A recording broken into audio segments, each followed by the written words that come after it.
প্রত্যেকটা খেলোয়াড় রোজা রেখেছে, যার কারণে তারা সর্বশক্তিতে খেলা আমাদেরকে হয়তো দেখাতে পারবে না। তবুও আশা রাখবো উভয় দলকে যে সুন্দর একটা খেলা উপহার দিয়ে আমাদেরকে মানে আনন্দ দিবে।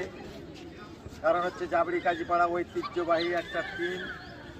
এখানে বিশেষ করে আমাদের এই